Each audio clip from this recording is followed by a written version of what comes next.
Hello,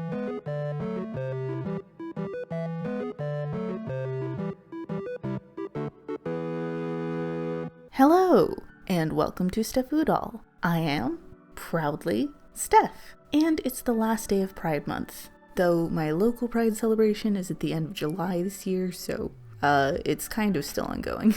And goodness knows, we need Pride more than ever, what with the current state of the world at the minute.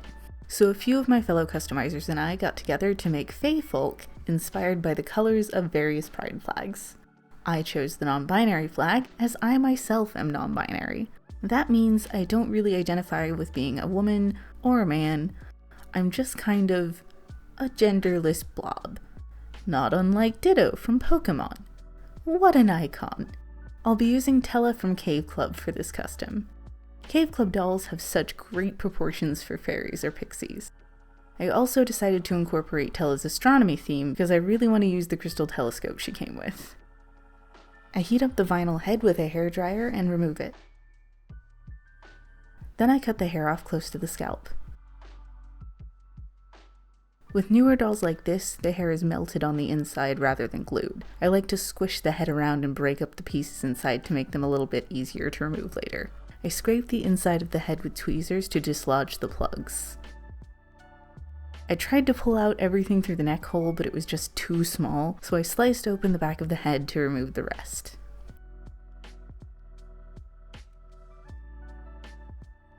Then I removed the factory paint with acetone. It's fun to try and make goofy faces on the cotton pad. This is a good one right here. Once that's done, I use an alcohol wipe to remove any acetone residue. I sew up the back of the head using a curved mattress needle. I find it a bit easier to grip than a straight needle for stuff like this.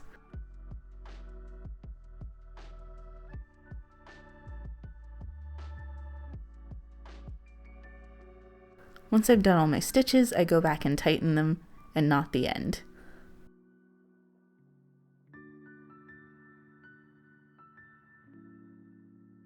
I add some Mod Podge for a little more stability, though this didn't really help me in the end. I'll explain later. I paint the scalp black with a Posca brush pen. This was a mistake, or at least the fact that I forgot to seal it in with Mod Podge was a mistake. Again, I'll explain why later. I'll be using these 3 colors of yarn to make the hair. I wrap the yarn around a piece of cardboard that's the length I want the hair to be. Once I've got a good amount on there, I cut through all the yarn on one side, leaving me with a bunch of strands that are all the same length. I do this with all 3 colors. Then I unravel the yarn. I find it's easier for me to unravel it at this stage. Then I can loop all of the strands onto this busted coat hanger I use for this purpose.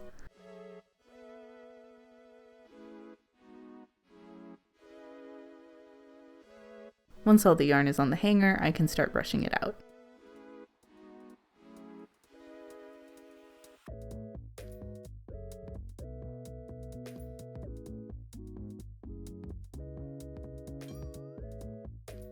Then I use my hair straightener to smooth out the fibers.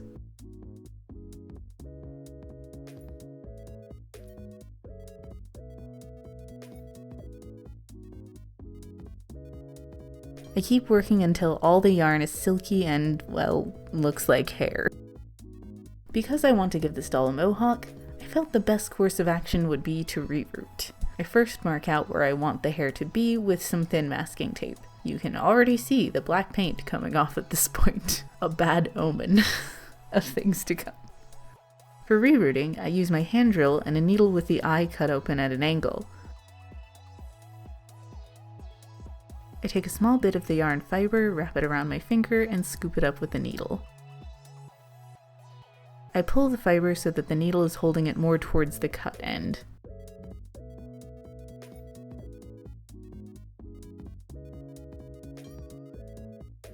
Then I plunge it into the head. And I'll repeat this many, many times, starting with the hairline and then working my way in. So, I had a lot of hiccups. First was that because I forgot to seal in the black paint, it flaked off in a fine dust, so I had to take some acetone and remove it partway through. Then the hairline split, so I had to fix that. Then I accidentally caught the thread I had sewed the head closed with on my reroot tool, so that split back open. So I decided that I'd fill in the center with yarn wefts later. I also had to lower the hairline in the front because of the split, but it's done. It's done now, it's okay. To secure it, I squeeze in some all-purpose glue through the neck hole and mush it around with a Q-tip to make sure all of the plugs are coated. Once dry, I reattach the head to the body. Then I masked off the hair and the body, and sprayed the face with 2 coats of Mr. Super Clear UV Cut Flat, waiting 30 minutes in between each layer. I start by drawing a guide for the new hairline for when I paint and flock it later. Then I go ahead and fill in the scleras with a white watercolor pencil.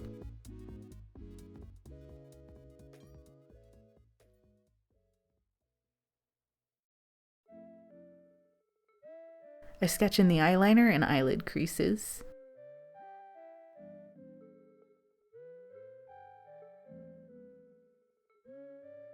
Their irises are going to be yellow, so I fill those in.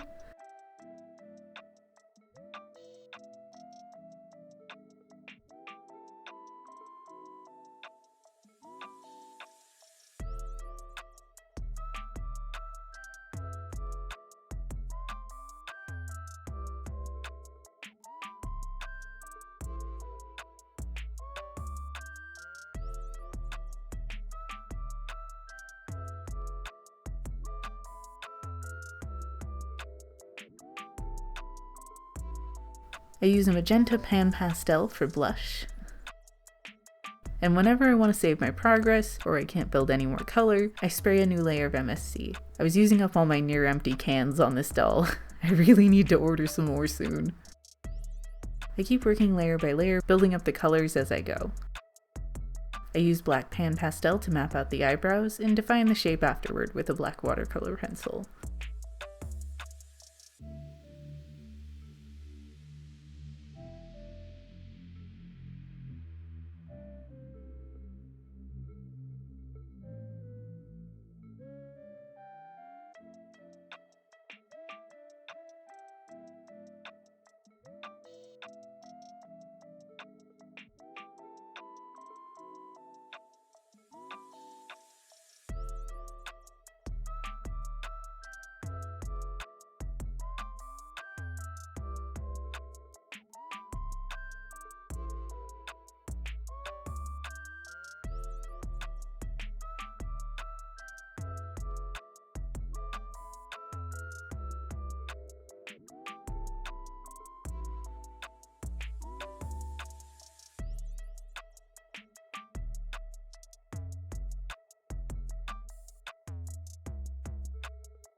I decided to try some gouache I had for the first time, but unfortunately I had accidentally turned on the front-facing camera on the old phone I used to film with, and there was about 17 minutes of footage of my ceiling.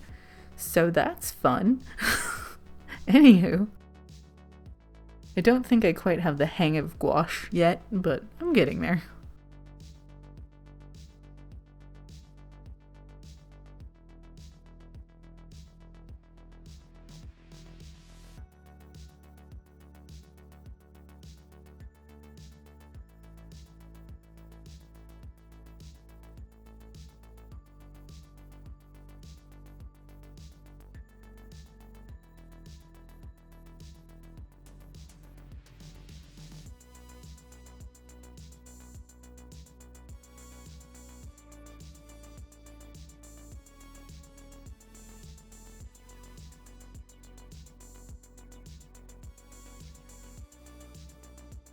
I'm giving them a very graphic sparkle catchlight this time.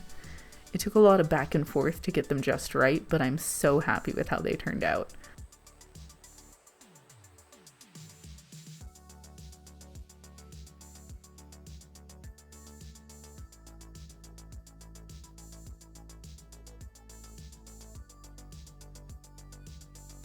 I also decided to give them some white freckles while I was at it, like a sprinkling of stars.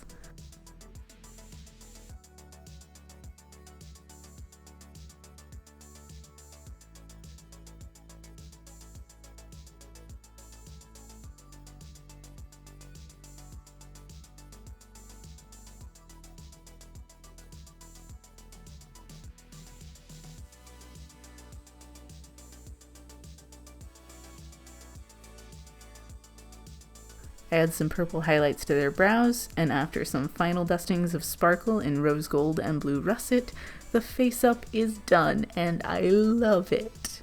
I love it so much. Forgot to hit record, but I repainted both sides of their head black. I got a little bit of it on the yellow section, but I'll make it blend in with a clever trick later. I seal in the paint with some matte Mod Podge. I made some yarn wefts off camera by gluing some of the leftover yarn fiber I had together along the cut end on top of a freezer bag. I trimmed them down to size and began gluing them in the center of the mohawk, with the ends pointing towards the front of the face. That doesn't make any sense. The front of the face? The front of the head. Okay.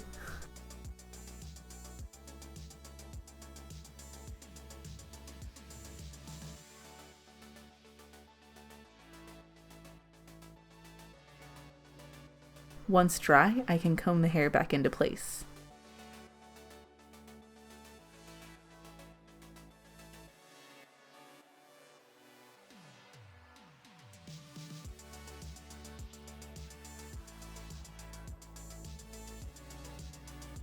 Time to camouflage that paint stain. I take a black fabric marker and color around the base of the hair to make it look like the doll's roots have grown out. Now it all blends in and looks even cooler. Time to flock. I make flock by cutting yarn and the color I want into teeny tiny pieces. I also go back in and snip at the pile of fluff even more to make the fibers as short as possible. I use a bamboo skewer to carefully spread Mod Podge close to the hairline and fill in the rest with a brush. Then I press on the flock, doing my best to make sure that the whole area is covered, and I repeat this on the other side. The next day, I take a toothbrush and gently brush off the excess flock. There's a couple of bald patches, but that's easy enough to fix with another round of flocking focused on those areas.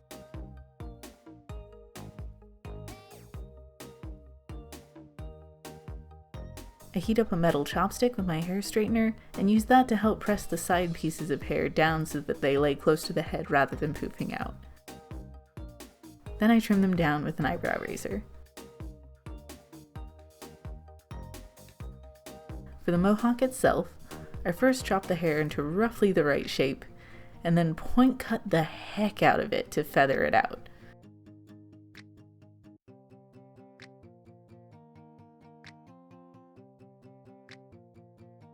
Once I'm happy with it, I give it a spritz of hairspray, making sure to mask off the face with some paper. Then I style it a bit with my fingers. I also spray some hairspray on my fingers to tame those little side tufts. Also, oh my god, I always forget that this stuff smells like mangoes. It smells really nice.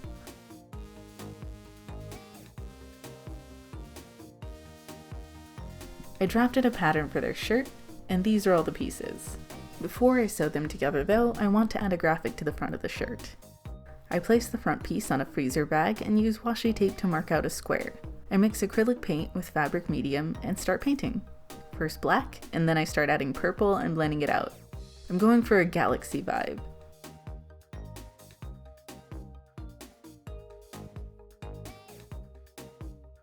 When the background is dry, I remove the tape.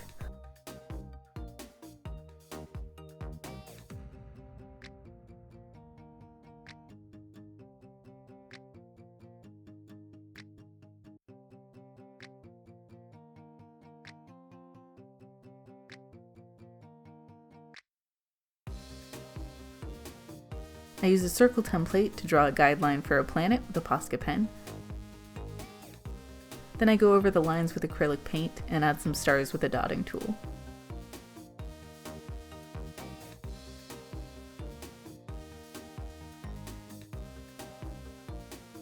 Once everything is dry, I iron it with a piece of parchment paper on top to set it. Now I can attach the front piece to the back pieces of the shoulders. Next I'll hem the collar and the sleeves and close the side seams. I'll also hem these two pieces along 3 sides.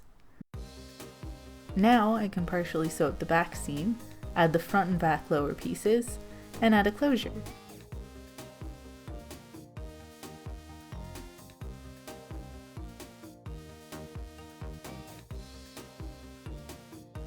And here it is all done. I also made some velvet leggings off camera. They took a few tries and were a pain in the butt, but they turned out really well in the end. I really wanted to make some big stompy boots, and I wanted to see if I could use this Fimo leather effect clay. So I rolled out some test pieces and baked them.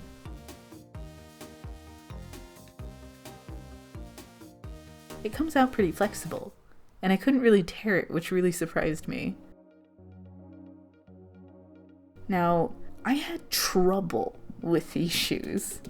I ended up trying like 6 or 7 different things, so I'm going to try and edit this as coherently as I possibly can, and hopefully it'll make sense. I initially made a sort of guideline pattern using the plastic wrap and masking tape method.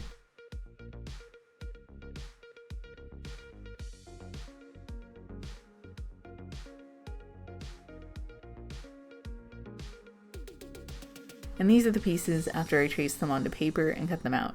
I ended up only using it as a guideline, as you'll see as we go along, but it was still helpful. I ended up making the insole out of the leather effect clay. I cut the tongues as separate pieces and hemmed them around 3 sides. I added extra seam allowance to the upper pieces and sewed them together at the back, top stitching the seam and hemming it on the sides and the top. I did not end up using the toe cap pieces shown here as they did not work out. Instead, I taped the soles to my mannequin doll's feet and used silk clay to make the toe caps. I did this in 2 layers.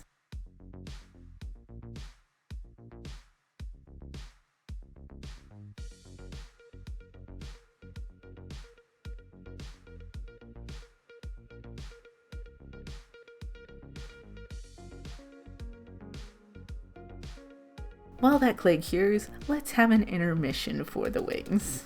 I drew out this wing pattern using my light box to make sure both sides are the same. I'll be making the wings out of this clear glitter vinyl. I tape the template to the back of the vinyl and paint over the lines with white acrylic paint. I go over the lines a second time after removing the template so it's easier to see. Once I have both sets painted, I fold over the vinyl to sandwich the paint in between. Then I tuck it into some parchment paper and use my hair straightener to melt the vinyl together.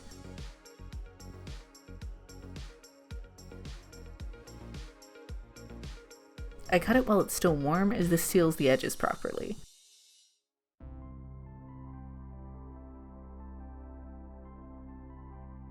I do this in 2 passes for each pair of wings.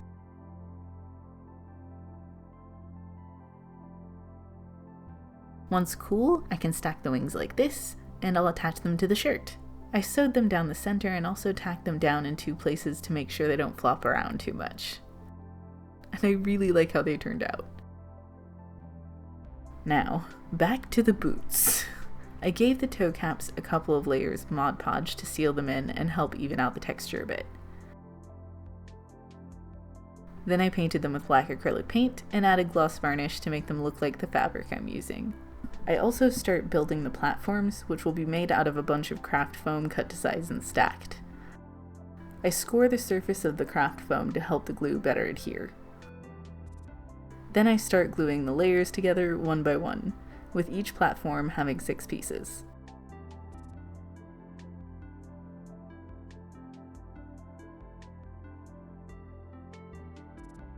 Once they're all together and dry, I coat the platform with Mod Podge to seal any gaps, starting with the sides. I glue the tongues to the toe caps and carefully glue the uppers around the sides of the soles.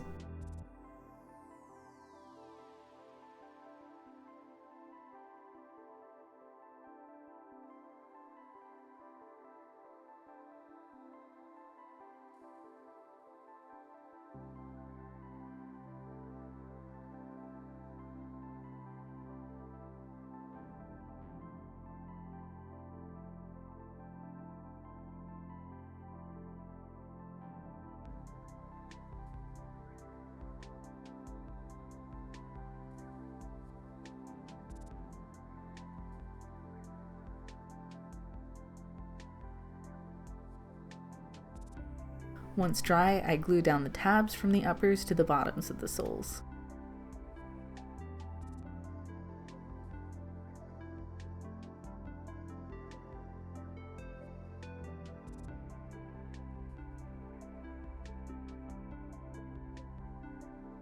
I paint the top edge of the platforms just in case they might be visible later.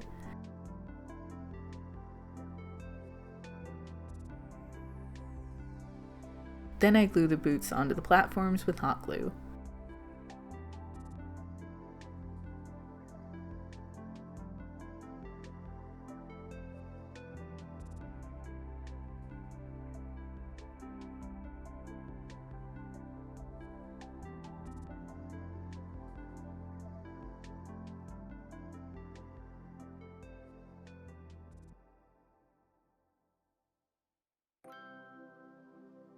I baked more pieces of the leather effect clay to go around the sides of the platforms, but first I'll use this piece to make soles for the bottoms of the boots. I cut it in half to make it easier on myself, then glue the boots down on the sheets of clay, and then I trim away the excess.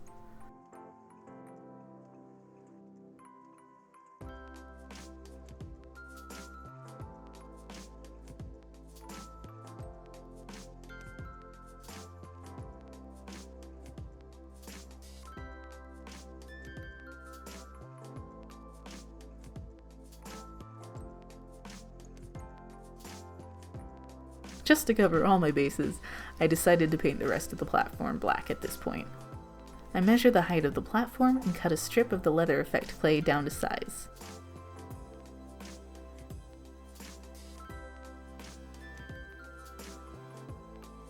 I wrap it around the platform and mark the length, and then cut it.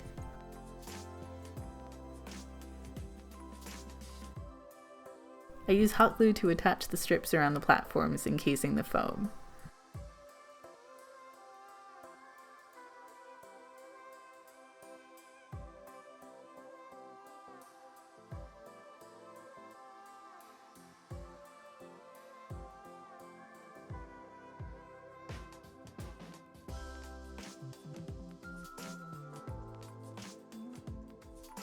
Now it's time to lace these bad boys up. I use some sparkly embroidery thread in yellow and white, and my mattress needle, alternating sides as I pull the thread through.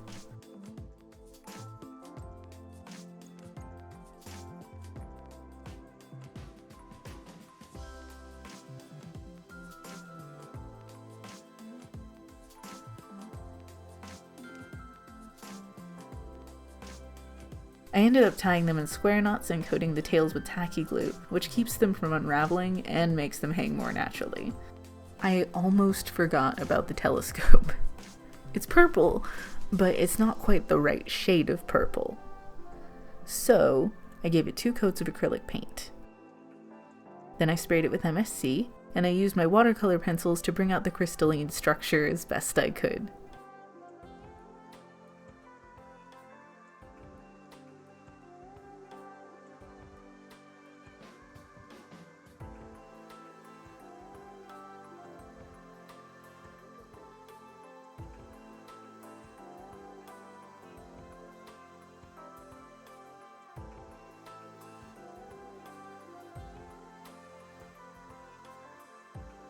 I painted the middle indented section black as well as the handle.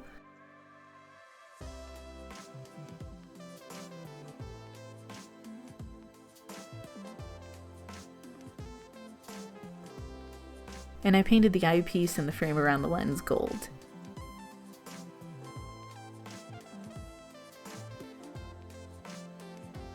I highlight some of the ridges with white acrylic paint.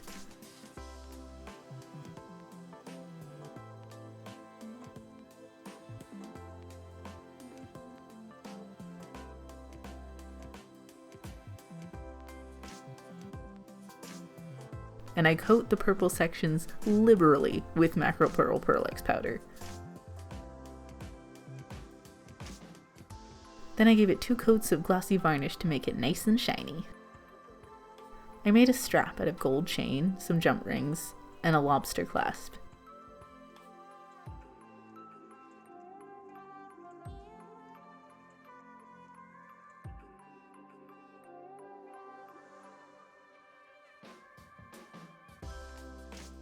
To attach it to the telescope, I feed a piece of black ribbon through one of the jump rings, and use a glue stick to close the ribbon loop.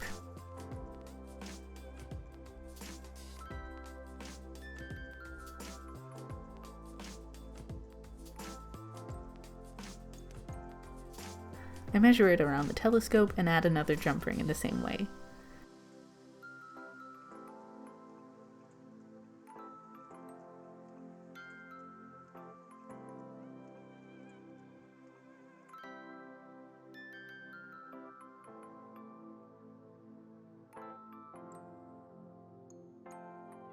Then I glue the whole thing to the indented section of the telescope. And with that, the doll is finally done.